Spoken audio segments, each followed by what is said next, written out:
this really all right? Sacrificing Uzume to save the world? I understand how my little self isn't satisfied, but this was the only way. There's nothing more we can do. Besides, it's what she wished for. If you don't accept her determination, then who will? But I'm not satisfied with this. Uzume was definitely right here with us. But then... Neptune, let's just hurry.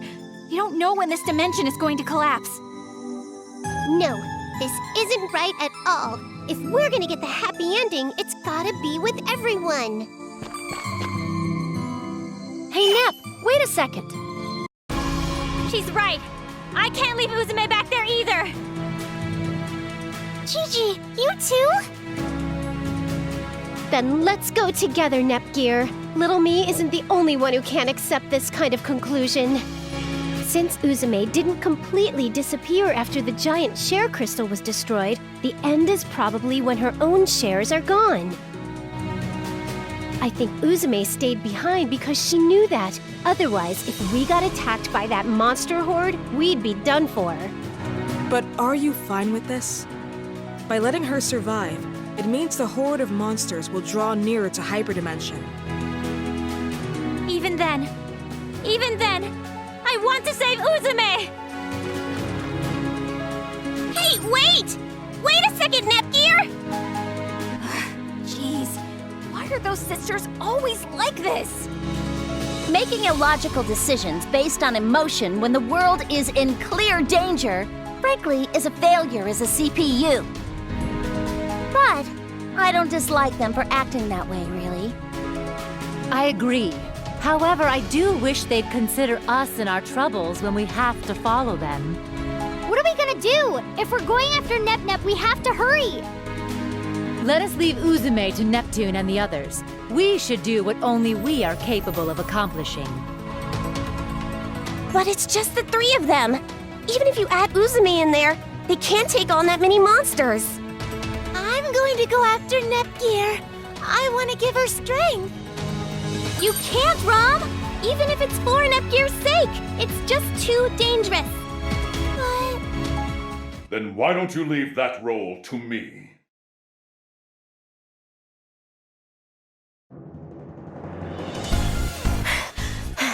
It was all well and good for me to show off, but why am I so beat up?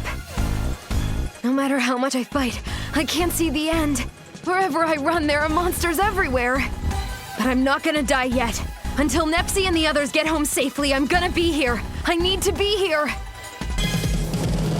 Tens or hundreds, all of them can come at me for all I care. I, Uzume Tenoboshi, will take all of you on! I'm a force of fury! Yeah! Say you're sorry! You were such a pain!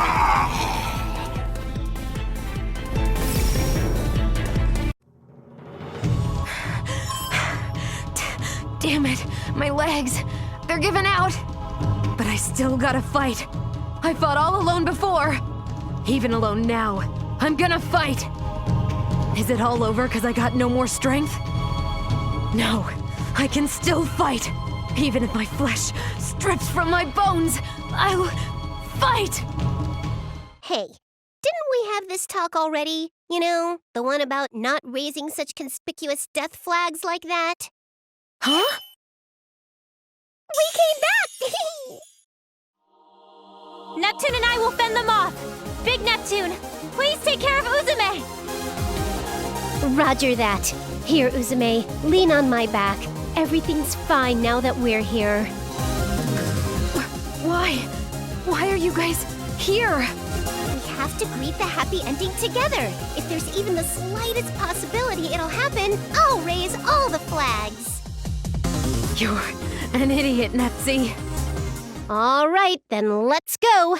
Warp back to everyone. Huh? My bad, I'm out of juice. What? Hey, why are you running out of energy at a time like this? Hey, I can't help it. Whenever I'm sealed in this damn book, it constantly sucks away my energy. The This is bad, this is bad, this is bad, this is bad. The hunters are gonna become the hunted. Then leave this to me, Aphimojas!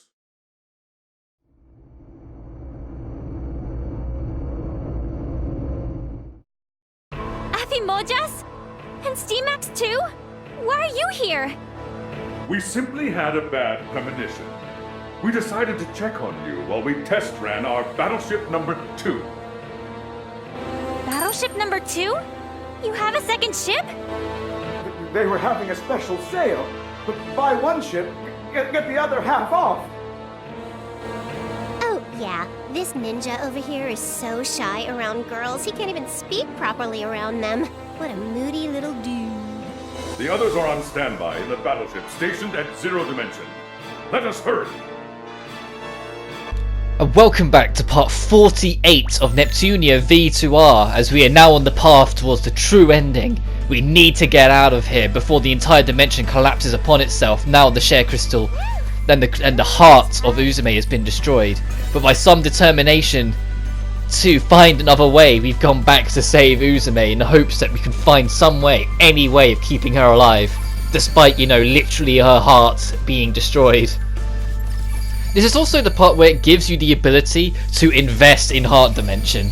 So if you want to invest in the Commerce industry and public relations, you're completely free to do so, which is a bit odd, but I'm not really questioning it. It's another place that you can invest into, which actually ups it to 6, because there's another one in 0 Dimension you can do, which is Uzume's base. You can invest in that as well.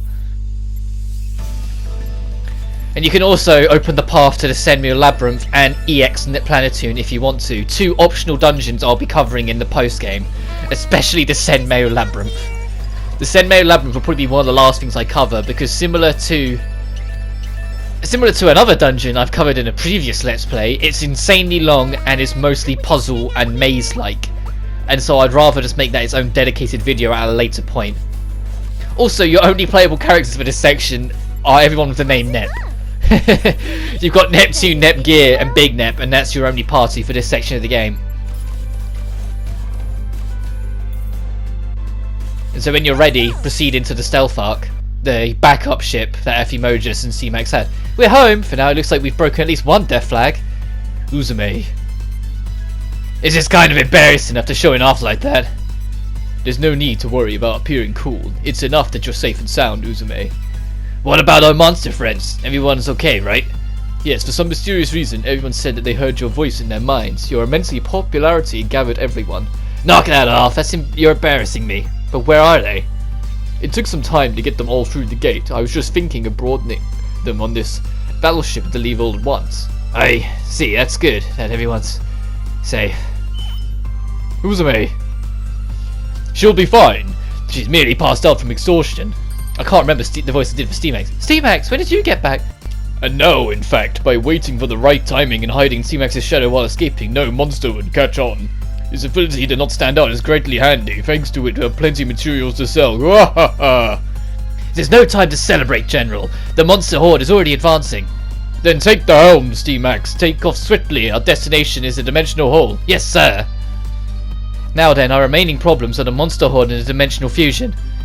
After Kurome disappeared, we've halted the fusion in the Dark CP from materializing, so the monsters are our biggest problem now.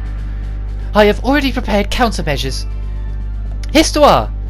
Planetune, Love Station, Louis and Leanbox. The forces of all 4 nations and volunteers are currently fighting a defensive battle. Geez, show a little respect, will you? I never thought there'd be a day I'd have to amass and deploy all of Love Station's forces. This isn't all. We've requested assistance from the Order's retirees, and they're quite pleased to be of help. Retirees? Louis will be over there soon too. Not just military either, all the guild hunters are coming to help as well. Leanbox's troops have already been deployed. Roughly 1 million soldiers are assisting. I never expected they'd be used for something like this. Well, technically they used to be soldiers, but it's 1 million rampig strong.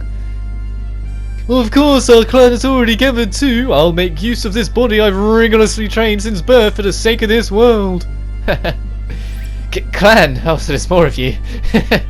Planetune's preparations are ready too. We'll push back that horde of monsters. You better be thankful, Nep. The entirety of Game Industry's forces are mobilized just for you. Me, Mr. Mouse, and Juko will do our best too, so Nep, Uzume, you both try your hardest. Everyone. You better save Uzume, understand? Right! What's that? We were just having an emotionally moving scene from the players to connect to our story on some personal levels. The rear shield has been damaged, General. The monsters are starting to board. How dare they break the ship before I've even finished paying off its loans.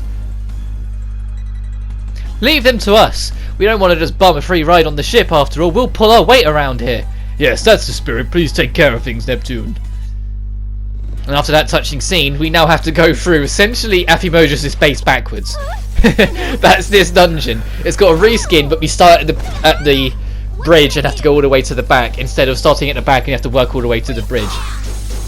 And like I said, as far as I'm concerned, we've already done the final proper dungeon and the final proper boss. Everything after this point is like an encore, like an epilogue. Because there's nothing after that last part that's as challenging. Like nothing that's going to happen in this part and the next couple is going to be as tough as what's been thrown at us. The ending is, this is the ending as far as I'm concerned. You're just playing through it. An ending that's going to be another few parts, but still. Also, everyone should be bridging towards level 60 at this point. Level 60 is the level of the actual final boss, if you want to be particular. So the closer you can get to that, the better you'll be. But I'll probably end up over-leveling at this rate as I give Big Nep some new skills, since I'd completely forgotten about her, like a certain other cute characters, in giving some new skills. And we've got so many credits that there's no reason to not just splurge. Like, there's no reason why you shouldn't have anywhere near as much as I've got. Like, kind of thing. Like, you should have quite a lot. Probably even more if you've been messing with side quests and side content a lot. Which most of the content that's optional I've been kind of leaving to the side because you need to kind of grind for it. But if you've been going it as you've been going ahead, you'll probably be a higher level than I am right now and have a lot more credits to your disposal to spend on these characters. Also, there's nothing stopping you from just hopping up onto the throne if you really want to. It's the same with Aphimojus' base from the end of Act 2. Once you beat the dungeon, there's nothing stopping you re-entering it to sit on the throne if you really want to. Not that I see any real reason to do so, but you can. But yeah, like I said, this dungeon, the Stealth Arc, it's literally just a dungeon you've done, but backwards. Like, they've rearranged a few of the rooms, because of course they have. They're not going to let you do the exact same layout twice, because that's not this game's shtick. They always mix up at least a couple things. But the idea of it, every room you've seen, imagine going back through it the other way, and that's what you get. And it's also an excuse to get to hear the Aphimojus base theme again, which I love. Even if I don't think the theme has as much impact or seriousness here, because you're trying to escape a demonic horde with Aphimojus and Steamax, instead of last time where you was trying to get to Aphimojus and Steamax to stop the madness that they were causing. Also, we're back down the member of Free Party, so keep that in mind as you go. Like, you're not going to have 4 members to bounce from, you're down to 3 again, like we were very early on in the game. It's a nice full circle, I suppose, even if it's not Uzume, it's Big Nep as our 3rd member. There's also a lot of unit pieces you can get here, so then once you beat the game, you can go even further with the investment stuff for all the nations and whatnot, because you need these sort of components to spend to get the later ranks. So after rank 3 you need basic components, and then after rank 6 you need EX components. Like a wallaby. Why like a wallaby? Also, in this area there's a lot of rooms going into little storage areas. All but one of them are genuine. There's one near the end as we get the Kiryu sword. Look at it. That's a... oh. Because I recently started playing Yakuza, so it's just like, huh? Okay. But all but one of the storage rooms have just got items in it. One of them has a back room that you need to take to go on forward, which is why that will be the last one I take, because I actually remembered this from my blind playthrough, oddly enough. And I think it's actual footage that lingered in the review. Like, there's a part where you see me going through this section in the review, and so I think I just remembered it from editing. Anyway, because there's a few things that I'd forgotten about, especially with dungeon layouts. So I knew the dungeon order, but I made it clear back in Act 1 that Act 3, I was kind of burnt out at that point when I first got to Act 3, so a lot of Act 3's content I kind of didn't forget about, but I wasn't quick to remember it, shall we say. Like, I didn't dedicate it to memory. Like, it came to me and I know of it, and I was like, oh yeah, right, we're doing this bit next, and oh yeah, that bit comes up now. but I wasn't like dedicating it to memory in the same way I did the first 2 acts or the previous 3 games. Because when I went through Neptunia, I literally went through all 4 games back to back without a break. I did all of them in about a month. It's why all 4 of their reviews were kind of close together. There's usually only about a week and a half to 2 week difference between them, because I just kept on playing. I was loving the series so much, and it was around this time that it doesn't matter what kind of genre it is or how much you love it, there's only so many you can play back to back before you start to tire. Especially with JRPGs. As we get another equipment piece here. God, I love this soundtrack. If that's the thing, if you've never played a Neptunia game and you're not sure what to take from any of this, at least listen to Neptunia V2 soundtrack. Just search Neptunia V2 OST on YouTube or something and listen to it. There's so many amazing tracks. It's not just battle themes. Like the dungeon themes I've constantly gone on about, of how good they are just being significant and feeling like they matter, even if they do restart at the end of every single fight, which is a bit of a bummer. But all of it is so well handled and put together. I just love it. Oh, why are you all gathered here? If it's because of all the noise, should I help? What? You were on the verge of death just a second ago. We'll handle it. Just rest. This injury is nothing at all. I can just spit on it and you'll heal. Besides, all these evacuated monsters are on this ship too, right? I gotta help. Hey, now we're back up the 4 with Uzume joining, which it was kind of given away earlier because we picked up a new weapon, which isn't as good as Excalibur Heart, but oh well. Well, its base attack is better, it's just everything else is lower, which is kind of hurts justifying using it. Oh, we also got some new scouts. We got the Hot-Blooded Merc. Also, at this point, you have access to every dimension to send your scouts. You know, we've had access to a little bit, I just haven't had them put the time to mention it, but you have had the time to access all 3, so make the most of it, as this is the final room of Stealth Arc. And after Stealth Arc, yeah, we really don't have much left. The next part is the final dungeons of the game, and the part after that is just the final boss and ending. As we pick up the bounty sword, which is for no one. I can imagine it's for Noir, but unfortunately, if they're not in your main party, you can't find out if it's intended for them, which I think is a bit bollocks, but oh well. Like, if they've never been in your party, yeah, sure, but if they have been in your party at some point, keep them on the list so you can find out what equipment's for who. Like, look, it's a hammer, you know it's for Blanc, but the menu will tell you it's for no one. So I can imagine the last sword is for Noir then, and at some point we'll find a lance or a spear for Vert. As I find out the hard way that even with the bigger jump, you can't jump that fence. You can jump over it from one side, you just can't jump it from the other because it's slightly lower down. Oh no, we get the Testament. Actually, I think that might actually not be for Vert. I'll have to check. I'm pretty sure it is, but it looks like a sword, not a spear. But then my preview box is tiny, so it might just be me missing it off. But that also means I've only got a few more parts of voicing the characters. So I hope for better or worse you guys have enjoyed my efforts of voicing this ragtag band of misfits that I love to death. Like, I've never had a cast of characters I love as much as the Neptunia cast. They're just such an enjoyable group of morons. But don't get me wrong, like, I love the Devil May Cry cast. I love some of the Final Fantasy characters. I love the Kingdom Hearts cast, but to just enjoy hearing them talk and just enjoy being around them, I've never had it the same way I have with the Neptunia cast, and it's a complete testament to the writers that every new character they've introduced as the games have gone on have managed to keep them up with whilst making them unique.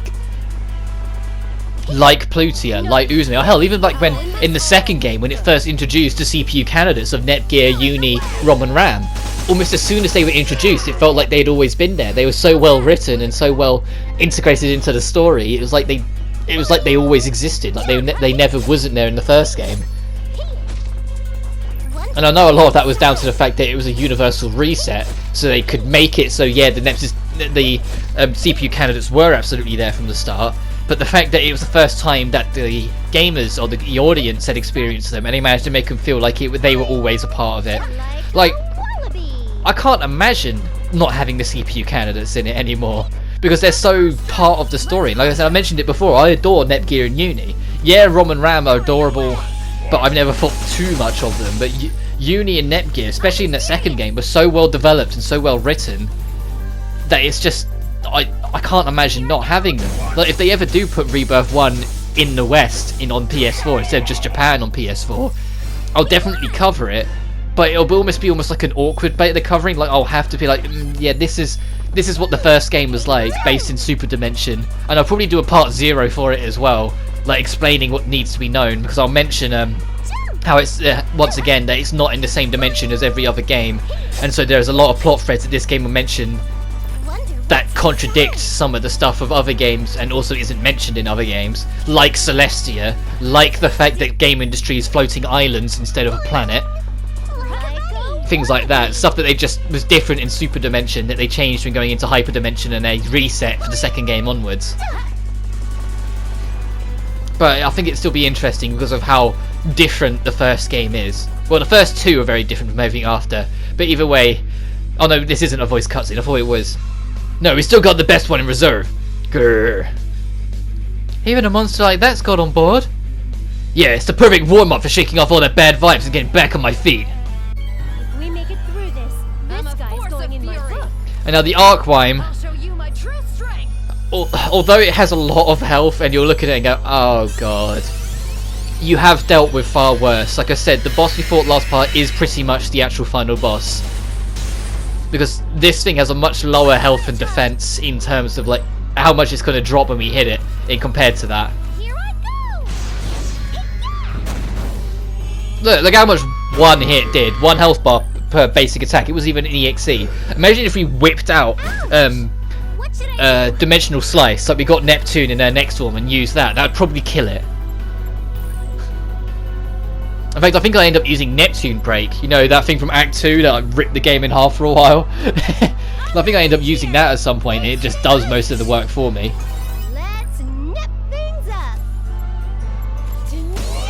Well, I have Steel Charge, which is just there to try and see if an enemy has something, does all that.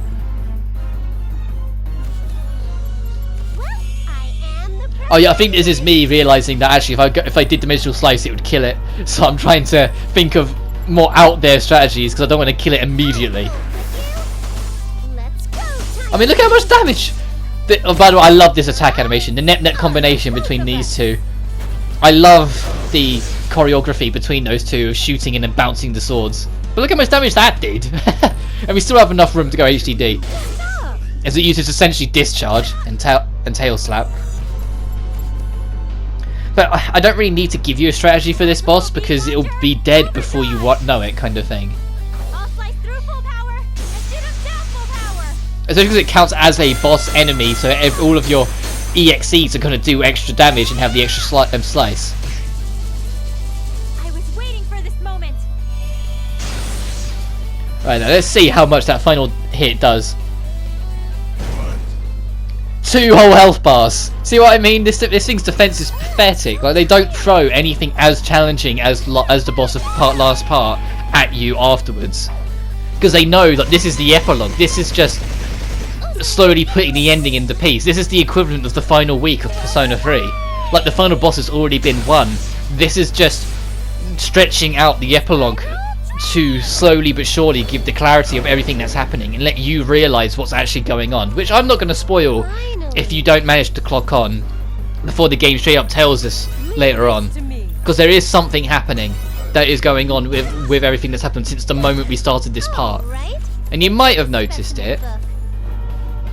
But if you haven't and you've never played it, I'm not going to spoil it. I want to see if you can catch on to what's going on before the game mentions it coming up later on, or makes it more obvious later on at least. I'm feeling all the net feels. I'm at the top of my game.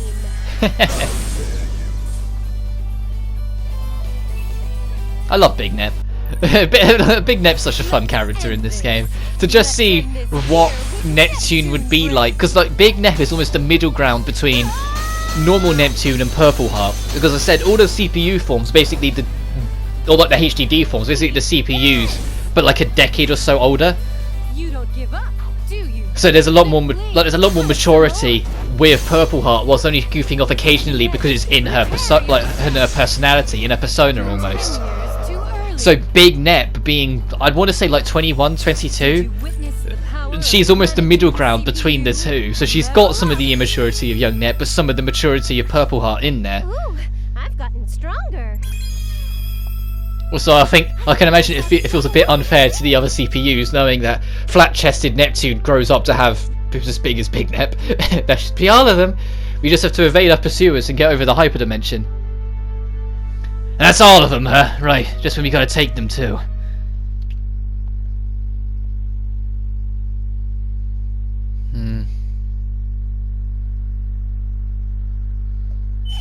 What? Why is she? Did you find something? Are there still monsters who didn't evacuate? It's her!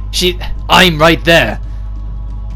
Come on, no way. We defeated Kuromi and Coco, but fuck that name. So she wouldn't show up. That's right, we saw how she disappeared, didn't you, Uzume? But I saw her with my own eyes. It wasn't a mistake. Wait, Uzume, where are you going? Wait up! So that's what happened. I understand. Be on your guard out there. We will. Where she's run off, I hear you ask? Well, to this random square in the middle of buttfuck nowhere, that's where. Is this a voice cutscene? No. Where are you trying to run after without us? That voice! Unicy? Why are you here? I heard from SteamX that she hadn't disappeared yet. We had just barely defeated her as a group. It's reckless to go with just you four. Are we that unreliable? You should rely on us. We're on the same team. If you're going to see the happy ending, I would like to invite all of you. I'd like you to invite all of us. Thank you for being in business. Your assistant fee will be 10,000 credits, or that's what I want to say, but this time it's a freebie. We're throwing a huge celebration once we win. We can't be missing a single person. I'm happy you guys rushed over, but is hyperdimension alright? Of course it isn't alright, but that's why we're here. We want to ensure its safety. That's right. If we ended up losing to Kurome, everyone's effort would die in vain. That's the deal. If we ignore the battle and rush over here, so you better be thankful, Uzume. And so we get everyone back for the final, proper final dungeon. The last piece. Which, to try and keep up with the full circle, is over there. But like I said, everyone's put in the background, so you need to set up your team yourself. Which you can see, I'm hesitant because I want Uzume to be a part of this, because it's her finale. But that being said, next time on Neptunia VIIR, we're going to be going into the final dungeons of the game and start getting some rather interesting revelations. But until then, you guys take care now.